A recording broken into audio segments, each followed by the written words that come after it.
नमस्कार मित्रों। बहुत सारे मित्रों का आग्रह आ रहा था कि ऑरा स्कैनर के माध्यम से ग्रहों के शुभत्व और अशुभत्व का निर्णय कैसे करें, यानी कि कोई ग्रह शुभ है और कौन सा ग्रह अशुभ है, इसका निर्णय कैसे करें, और ग्रहों के बल का निर्णय कैसे करें कि कौन सा ग्रह किस व्यक्ति का कितना बली है और कितना निर्बल है, इसका निर्णय कैसे करें। इसके बारे में मैं यूट्यूब पर वीडियो डाल दूँ।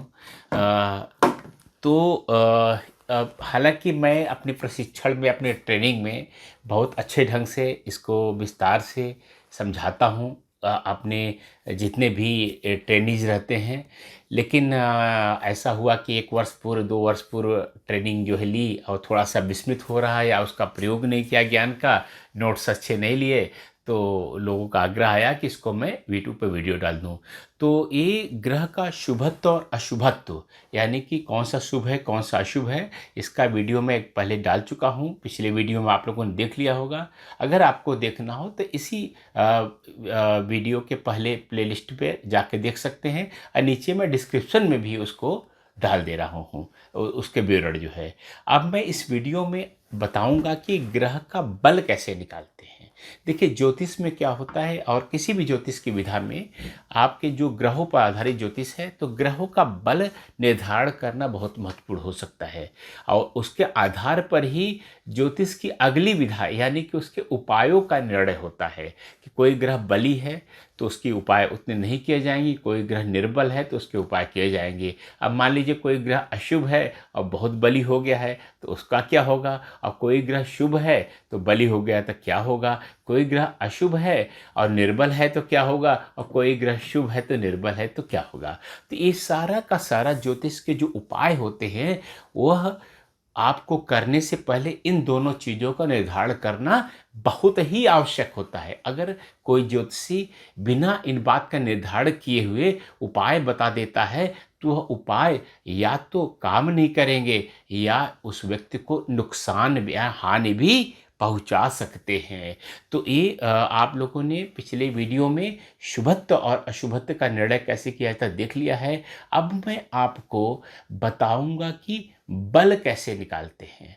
और जिन लोगों ने हमारी ट्रेनिंग अटेंड की है वो जानते हैं कि कुंडलिनी के जो 5 गुप्त जो है स्टेप है, प्रक्रिया है, 5 गुप्त प्रक्रियाएं, वह करके इसको करेंगे। और जिन्होंने और इससे परिणाम बहुत ही चमत्कारिक और अच्छे और प्रामाणिक हो जाते हैं। ये सारे जितने ट्रेनीज ने ट्रेनिंग ली है और उन्होंने खुद जो है इस बात को समझा है। और अगर आपने मुझसे ट्रेनिंग नहीं ली है तो कोई बात नहीं, आप जैसे मैं बता रहा हूँ वैसे करिए, आपको कुछ न कुछ हद तक आपको परिणाम, आपको प्रक्रिया समझ में आ जाएगी, तो उससे भी आपको काफ़ी परिणाम मिल जाएंगे। ज्योतिष में जो ग्रह बल निकालते हैं, उस बल निकालने की एक बहुत विशद प्रक्रिया है जिसको षडबल कहते हैं। षडबल में 6 तरीके के बल निकाले जाते हैं, उनका औसत निकाला जाता है। और हर जो षडबल माने 6 तरीके के बल निकालने का भी एक विस्तारित प्रक्रिया है। कौन सा ग्रह उच्च का है, नीच का है, उच्चता के कितने नज़दीक है, कितने उसके कितने नज़दीक है, वक्री है कि मार्गी है कि स्थिर है, इस तरह से पूरे मापदंड विस्तार से बनाए गए हैं। और हर मापदंड पर गणना की जाती है और कई घंटों की प्रक्रिया की जाती है। तो वह जो कई घंटों की प्रक्रिया की जाती है, उसमें भी अशुद्धि का संभावना बनी रहती है। और आजकल कोई गणना तो करता नहीं है, सारे लोग सॉफ्टवेयर से बनाते हैं। सॉफ्टवेयर भी पूरे शुद्ध नहीं मिल पा रहे हैं। कई सॉफ्टवेयर्स को मैंने देखा है, करीब 30-35 साल से मैं ज्योतिष पढ़ा रहा हूँ, तो लगभग हर सॉफ्टवेयर मेरी निगाह से गुजरा है। तो मैं किसी सॉफ्टवेयर का ना तो प्रचार करना चाहता हूँ, ना उसके खिलाफ बोलना चाहता हूँ, लेकिन सारे सॉफ्टवेयर शुद्ध नहीं हैं। तो ये बात मैं बड़े दावे से कह रहा हूँ। तो जो ज़्यादा अच्छा हो कि आप जो है किसी सरल प्रक्रिया से, प्रामाणिक प्रक्रिया से ग्रह का बल निकालें। इस मामले में ऑरा स्कैनर बहुत ही अच्छा काम करते हैं, बहुत अच्छा काम करते हैं। ठीक है ना। तो अब मैं आपको एक व्यक्ति, एक जातक को लेकर के सामने खड़ा करके और उसके ग्रहों का बल निकालूंगा। आप देखेंगे तो आपको बड़ी आसानी से समझ में आ जाएगा। तो मेरे सामने विश्वजीत जी और इनके ग्रहों का बल हम जानने वाले हैं। पिछले वीडियो में आप लोगों ने देखा था कि इनके ग्रहों का शुभत्व अशुभत्व हमने देखा था कि कौन सा ग्रह शुभ है, कौन सा ग्रह अशुभ है। और इस वीडियो में अब इनके देखेंगे कि कौन सा ग्रह कितना बली है। पिछले में हमने इनकी ऑरा कितनी, कोई ग्रह बढ़ा रहा था, घटा रहा था, उससे हमने जान लिया था कि कौन सा ग्रह शुभ है, कौन सा ग्रह अशुभ है। लेकिन इस वीडियो में हम देखेंगे कि कौन सा ग्रह इनका कितना बली है। वो शुभत्व अशुभत्व तो अलग बात हो गई, कितना बली है।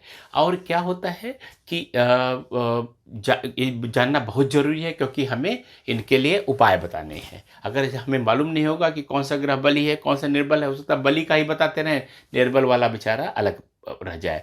और एक बात बहुत जानना जरूरी है कि शुभत्व अशुभत्व होना और बलि निर्बल होना दोनों एकदम अलग बात है। तो ये मेरे साथ जो है इस समय वर्ल्ड का बेस्ट ऑरा स्कैनर है, इसके बारे में कोई विवाद नहीं रह गया है। और न ही हमारी ट्रेनिंग के बारे में कि वर्ल्ड की बेस्ट ऑरा ट्रेनिंग है, और न ही इस बारे में कोई विवाद रह गया है कि यह बेस्ट ऑरा स्कैनर है। तो देखिए ऑरा स्कैनर है, दोनों ऑरा स्कैनर के साथ दो तार निकले हुए हैं। ये तार जा कर के यह एल्यूमिनियम का एक गोल सा है, इसको एल्यूमिनियम मास्क कहते हैं, इससे जुड़ा हुआ है। और इसके बिना भी हम निकाल करके भी इससे हम जो है कर सकते हैं, बिना इसके भी। लेकिन इसके करने से शुद्धता थोड़ी ज़्यादा बढ़ जाती है। और मैंने कुंडलिनी के जो सीक्रेट 5 स्टेप्स पहले कर लिए हैं, जो ट्रेनिंग में सिखाता हूँ, अब मैं इनको करने जा रहा हूँ। लेकिन अगर आपने कुंडलिनी के 5 स्टेप्स जो है नहीं जानते हैं, आप इसके बिना भी कर सकते हैं। लेकिन अगर उससे करने से थोड़ा सा और अच्छा हो जाता है। तो ये दोनों मास्क जो है मैं इनके हाथों में दूंगा। लेकिन इसके पहले मैं प्रोटोकॉल का पालन करूंगा। कि प्रोटोकॉल क्या है। विश्वजीत जी, अभी आप कोई बहुत दुखी या कोई खुशी की खबर तो तुरंत नहीं मिली है आपको? नहीं मिली है। इस समय कभी आपने रुद्राक्ष रत्न वगैरह तो नहीं पहना हुआ है? नहीं पहना हुआ है। देखिए ये बेसिक प्रोटोकॉल है। प्रोटोकॉल के बारे में विस्तार से जानकारी के लिए हमारा जो ऑरा कैसे नापे हमारे ही चैनल पे दिया हुआ है, उसको जा कर के वो प्रोटोकॉल को आप समझ सकते हैं कि इसके प्रोटोकॉल कैसे क्या होता है, ऑरा स्कैनर का उसको कैसे फॉलो किया जाता है। ठीक है ना। तो प्रोटोकॉल करने के बाद अब मैं इनके हाथों में रखूँगा। अच्छा, दूसरी बात क्या है कि नॉर्मली क्या होता है कि हम इसमें देखिए जो पॉजिटिव वाले जो सैंपल लगे हुए हैं, पॉजिटिविटी वाले, इनको मैं निकाल दूंगा। पिछले वाले में देखा हमने पॉजिटिविटी वाले देखा था, लेकिन यह स्ट्रेंथ जानना बहुत ही सिंपल है। इनकी ऑरा से केवल हमें ग्रह का बल निकालना है, इनकी ऑरा नहीं निकालनी है। तो इसलिए मैं इसको निकाल दिया हूँ, ये खाली हो गया है। अब मेरे पास जो है ये सैंपल बॉक्स है। इस सैंपल बॉक्स में सारे सैंपल भरे हुए हैं। और इसमें जो सबसे अंतिम लाइन है, सूर्य चंद्रमा मंगल बुध बृहस्पति शुक्र शनि राहु केतु, ये 9 ग्रहों के सैंपल हैं। इन्हीं को एक एक करके हम प्रयोग करेंगे। ठीक है ना। तो इन्हीं को प्रयोग करने वाले हैं। और हमें जो है और आशा है ईश्वर का नाम लेकर के हम अच्छा। तो सबसे पहले हम लोग जो करेंगे, प्रोटोकॉल का भी पालन कर लिया है हमने और ये सब चीज़ लगा लिया। अब सबसे पहले हम सूर्य का चेक करेंगे एक बल। तो सूर्य का हमने देखिए लगाया, हमने ये सूर्य का लगाया। अब ये इस एक में और दूसरे में हम सूर्य का भी सैंपल हमने लगा रहे हैं। अब सूर्य का सैंपल लगाया है। अब इनके हाथों में ये एल्यूमिनियम मास्क में रख दूंगा। हथेली अपनी लाइए, आगे बढ़ाइए। देखिए अब ऊपर करिए। देखिए हथेली के जहाँ जिधर छेद की तरफ है वो छेद मैंने इनकी हथेली पर रखा और ये इसको हमने दूसरी तरफ रखा। यही प्रक्रिया मैं सारे 9 ग्रहों में करूँगा और इसको समझने का प्रयास करूँगा कि इनका क्या हो रहा है। तो देखिए हमने जब किया तो सूर्य इनका जो है करीब मैं जो देख पा रहा हूँ कि अराउंड 40% जो है, ये 40% इनका सूर्य आ रहा है। तो सूर्य तुलनात्मक रूप से इनका कमज़ोर है, बल्कि मैं कहूँगा 35% ही आ रहा है। ठीक है ना। तो 35% सूर्य का बल आ रहा है। अब मैं इनकी तरफ करके जब कर रहा हूँ तो सूर्य जो है 35% स्थिर जब कर रहा हूँ, ये 35% सूर्य इनका आ रहा है। ठीक है ना। तो सूर्य इनका तुलनात्मक रूप से कमज़ोर है। हम जो है देखिए अब इसको हम वापस रख रहे हैं सूर्य का। अब हम चंद्रमा का इनका बल देखेंगे। चंद्रमा का अब मैं सैंपल मून लिखा हुआ जो आपके सैंपल बॉक्स में, उसको मैंने निकाल लिया है और इसको लगा रहा हूँ मैं। देखिए अब मून का सैंपल इनकी तरफ करके मैं मून का निकाल रहा हूँ मैं।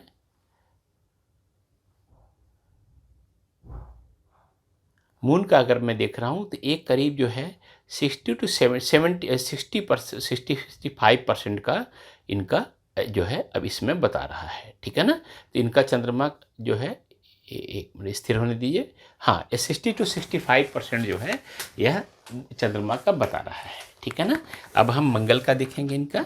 अब मैंने मंगल का सैंपल लगा दिया वहाँ जो मार्स करके लिखा हुआ है इसमें हमारे सैंपल बॉक्स में। किया मैंने।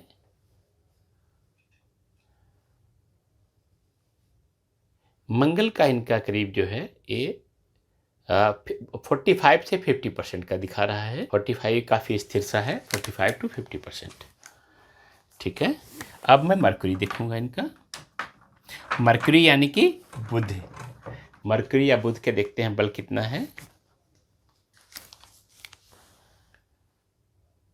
अरे वाह, मरकरी इनका जो है करीब ये 95% बता रहा है।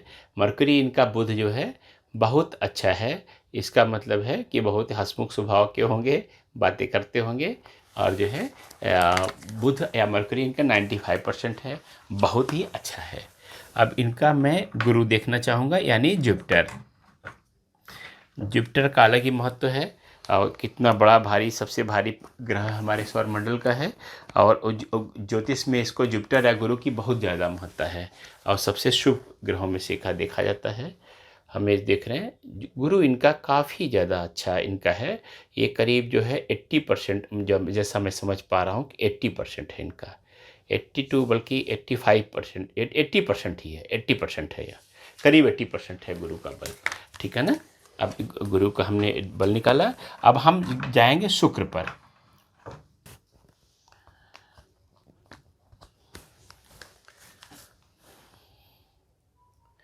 शुक्र इनका बहुत अच्छा है, बहुत अच्छा है। 100% का शुक्र बता रहा है। तो ये बहुत कोई ग्रह अगर 100% होता है तो बहुत अच्छा उसका माना जाता है, कि बिना किसी उपाय के अगर कोई ग्रह शुक्र है तो ये बहुत अच्छा है। और इनका शुक्र 100% बता रहा है। तो अभी हम लोगों ने देखिए एक एक करके देखते जा रहे हैं। तो जो हम देख पा रहे हैं कि बुध बहुत अच्छा था, शुक्र बहुत अच्छा है, इस तरह से करके हमने देखा। अब मैं जो सबसे ज़्यादा चर्चित हमारे ग्रह हैं शनि महाराज, उनका देखने जा रहा हूँ। शनि इनका जो है 30% करीब बता रहा है। ठीक है ना। शनि इनका ग्रह गल जो है जो 30% बता रहा है, 30%।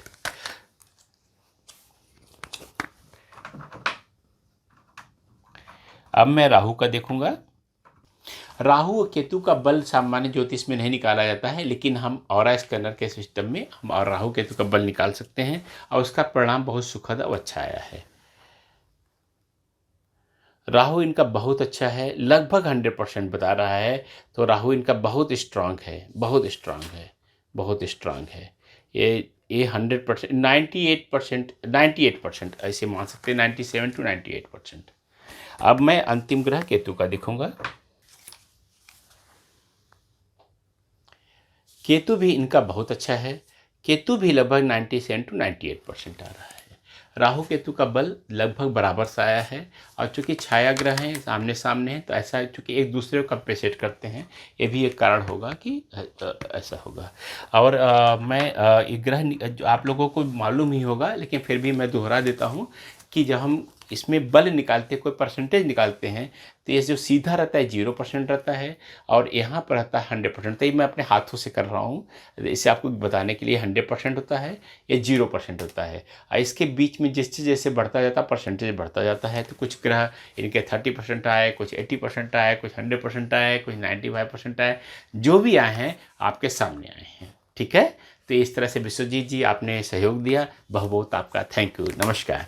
Thank you, thank you, thank you. तो आपने देखा, अब इनका मैंने सूर्य से लेकर के राहु केतु तक सारा बल निकाल लिया। ठीक है ना। अब आपको, अब मान लीजिए एक ज्योतिषी को मालूम हो गया कि सूर्य कितना बली, चंद्रमा कितना बली है, मंगल कितना बली है, बुध कितना बली है, शुक्र कितना बली है। तो उस हिसाब से जो है हम उसके हिसाब से उपाय बताएंगे। ठीक है ना। उसी हिसाब से उपाय बताएंगे। मान लीजिए शुभ ग्रह जो है निर्बल है, तो उसके उपाय दूसरे तरीके से होंगे, और निर्बल जो अशुभ ग्रह हैं वो निर्बल है, तो उसके उपाय दूसरे तरीके से होंगे।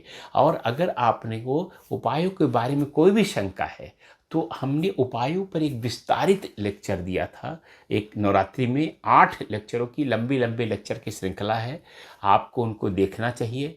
और बहुत ही पूरा व्याख्यान वो जो है हमारे कुछ चुने हुए विद्यार्थियों के मैंने दिया था। अगर आपने नहीं देखा है, उसका भी प्लेलिस्ट का जो है डिस्क का लिंक इसी वीडियो में दिया हुआ है, के नीचे डिस्क्रिप्शन में दिया हुआ है। उसको जा करके आप देखेंगे जब प्लेलिस्ट को, तो आपको उपायों के बारे में काफ़ी सारे भ्रम निकल जाएंगे। और मैं विश्वास दिलाता हूँ कि वह उपाय जो है के बारे में इतना अच्छा आपको यूट्यूब पर एक साथ कहीं उसका विवरण नहीं मिलेगा। हर तरह के उपाय, रुद्राक्ष, रत्न, मंत्र, यंत्र, तंत्र, सारों का जो है वो स्त्रोत्र सबका दिया हुआ है। और आपको एक साथ ज्ञान प्राप्त करके एक साथ एक ही जगह पर बहुत प्रसन्नता होगी। तो अब हमने ग्रहों का शुभ भी सीख लिया कि ऑरा स्कैनर के माध्यम से कैसे सीखें, और वह भी वर्ल्ड का सर्वश्रेष्ठ aura scanner, best aura scanner के माध्यम से। और इसको बताने में मुझे कोई गुंजाइश नहीं है, क्योंकि ऑरा स्कैनर भी हमारा सबसे अच्छा है और ट्रेनिंग भी हमारी सबसे अच्छी है, क्योंकि एकमात्र ऐसी ट्रेनिंग है जिसमें आपकी कुंडलिनी जागृत की जाती है। अंत में आपका उद्देश्य क्या है कि अच्छे परिणाम ले आना। तो परिणाम जब आपको अच्छे मिलेंगे तो फिर आप जो है आप जनता का कल्याण कर पाएंगे, और प्रोफेशनली भी एक प्रोफेशनल की तरह, एक व्यावसायिक तौर पर भी अपने को ज़्यादा संतुष्ट महसूस करेंगे। तो इसके साथ ही मैं आपसे विदा लेता हूँ। अगले ऑरा स्कैनर के किसी और वीडियो में हम लोग मुलाकात करेंगे ज्ञान के प्रसार के लिए। नमस्कार।